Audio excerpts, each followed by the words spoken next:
There's a very famous quote that has so much wisdom and also now a lot of science behind it. So the quote is, without purpose, people perish. Without purpose, people perish. Let me break that down. Your purpose is however you see your life, the meaning of it, but also your future. It's what you see as the ultimate end game of everything you're ultimately striving for. Aristotle called that final cause. So your purpose is what you see as the purpose and meaning of your life, but also the outcome of what it is you're trying to accomplish. And without having a sense of purpose towards your future, you're going to perish. So Viktor Frankl, who wrote the book Man's Search for Meaning, wrote a whole book on that subject. He wrote the book Man's Search for Meaning about his experience as a Jewish person in the Nazi concentration camps during World War II. And one of the quotes he said in his book is that it is the peculiarity of man or people that they can only live their life by looking to the future.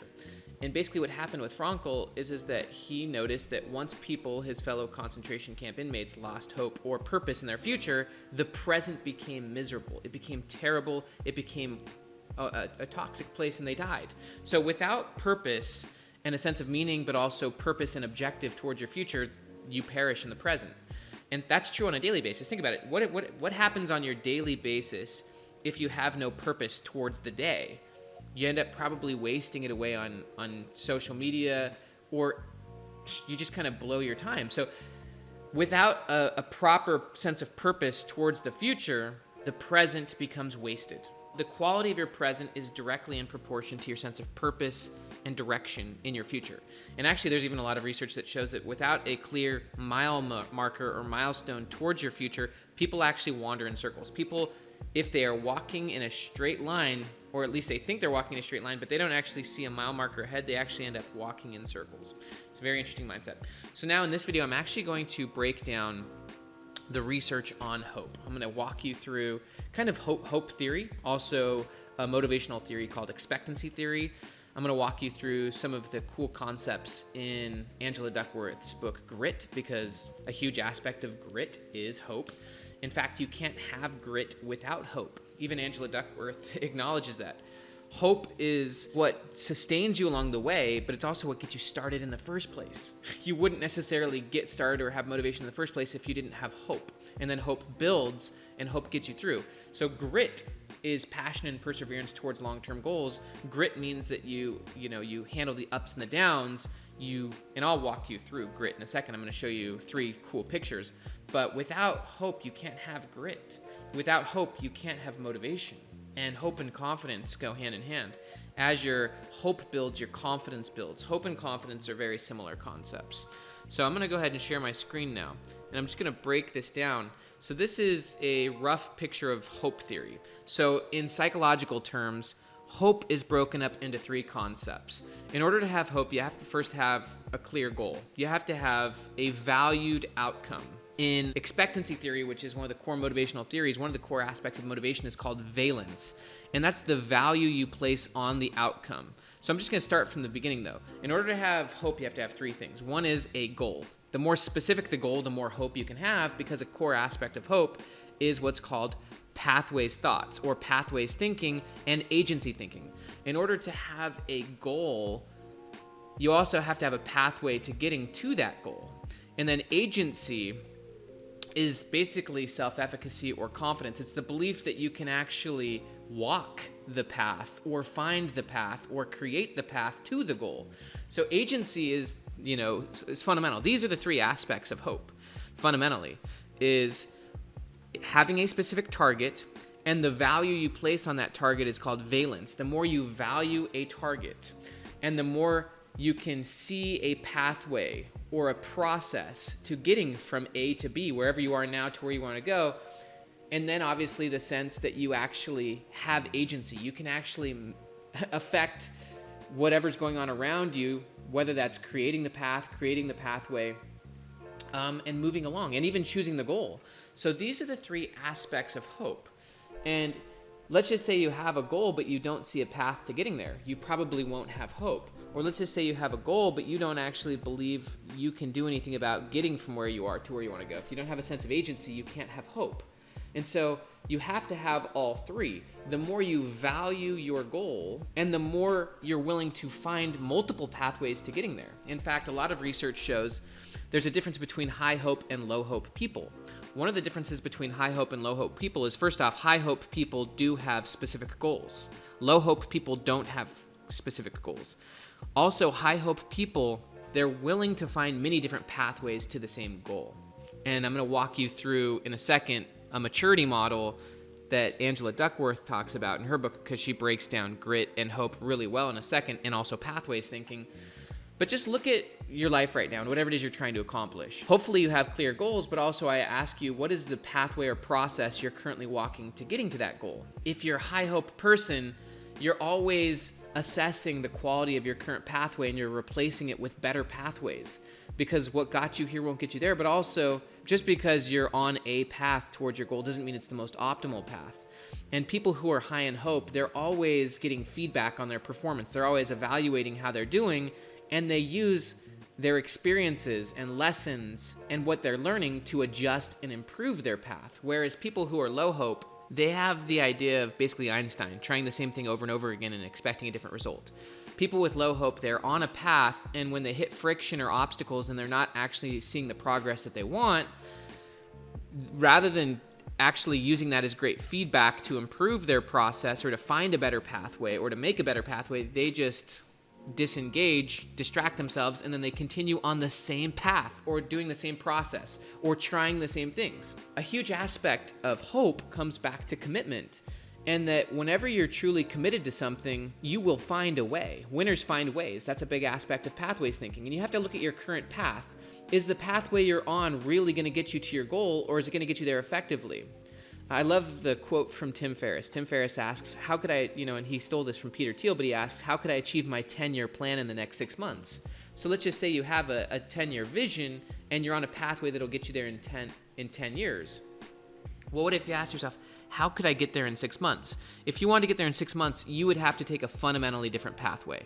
The pathway to traveling that same distance in 1 year or in 10 years is going to be very different from the pathway that'll get you there in 6 months. And if you're an adaptive learner and you're willing to go through a lot of, extreme experiential learning, then you're willing to face a lot of obstacles, really face your own ignorance, and then adjust your pathways aggressively. So now this takes me to this picture. This is a picture that comes from Angela Duckworth's book, Grit. And one of the things that Angela Duckworth talks about in this book is that a fundamental aspect of maturity is deciding what your highest end goal is.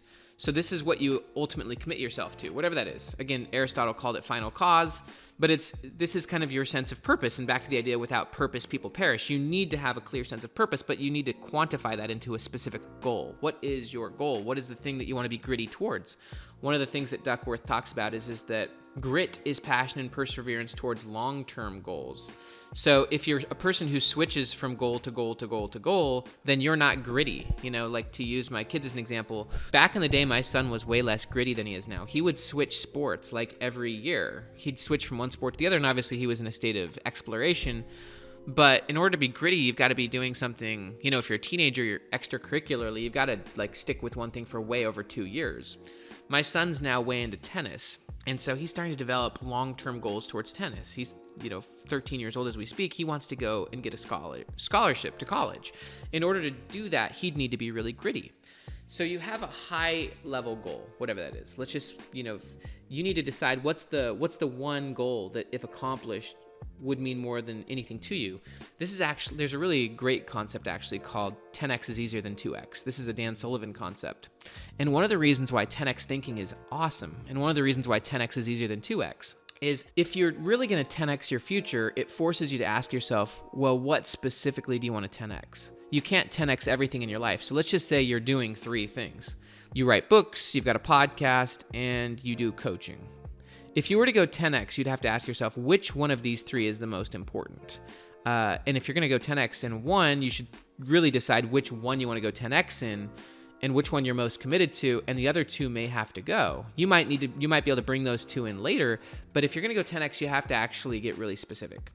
This is the whole idea of, once you make a decision, the universe conspires to make it happen, but also decision is the cutting off of alternative options. There's also a great quote, and I'm just going to jump to it real quick. We are kept from our goals not by obstacles, but by a clear path to a lesser goal. So we're kept from our goal, whatever it is we ultimately want, not by the obstacles between us, but by a clear path to a lesser goal. This is one of the problems with people, and it's one of the reasons why they don't have a lot of hope, grit, or commitment is because they're pursuing too many goals. So back to this picture from Duckworth.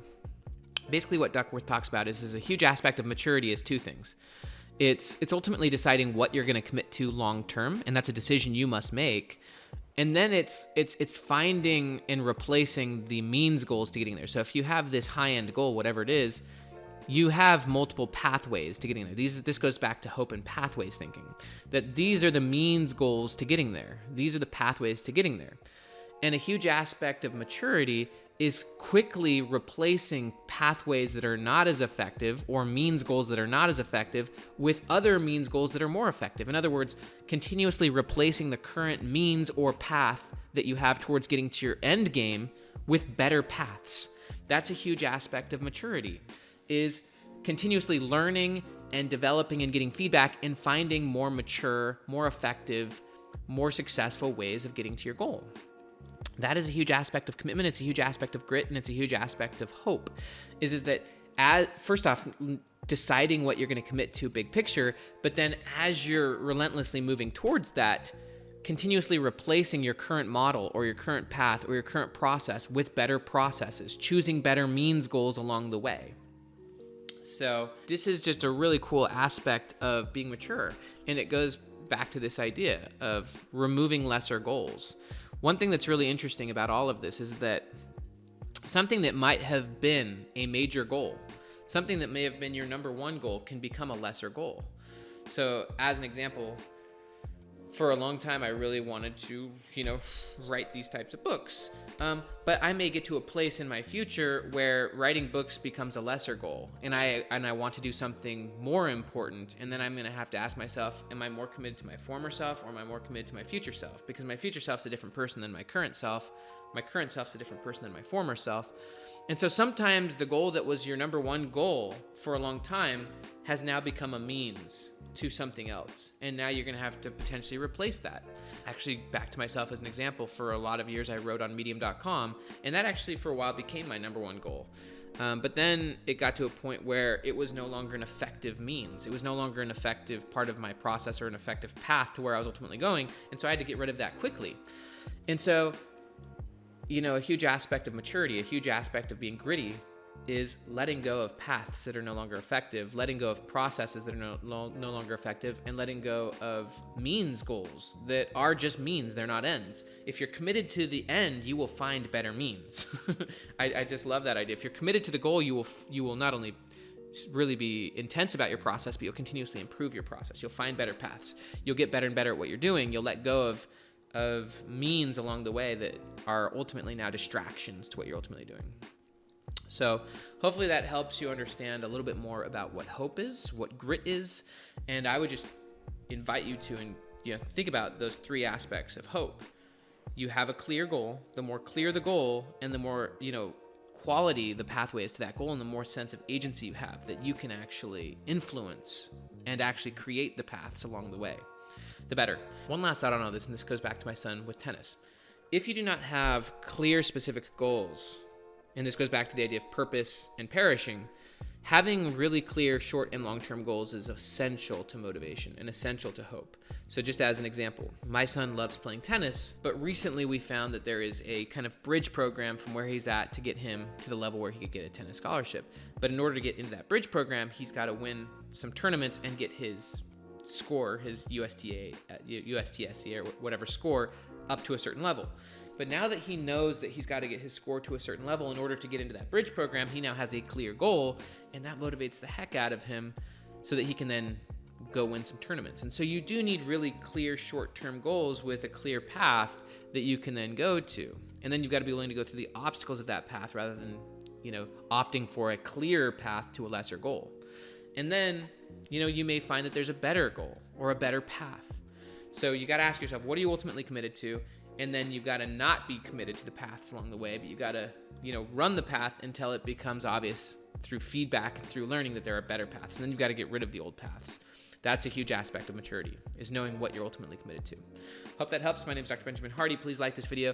If you enjoyed that, please subscribe to the channel. Also, down below, there is a link where you can get a free Kindle version of The Gap and the Gain. All you have to do is put your email in, and you will get a free, link or code to get the free Kindle version of The Gap and the Gain. There's only a limited supply of those. I bought like 10,000 of them, but they're dwindling quickly. So if you want to read The Gap and the Gain, please check that out. Have an amazing day.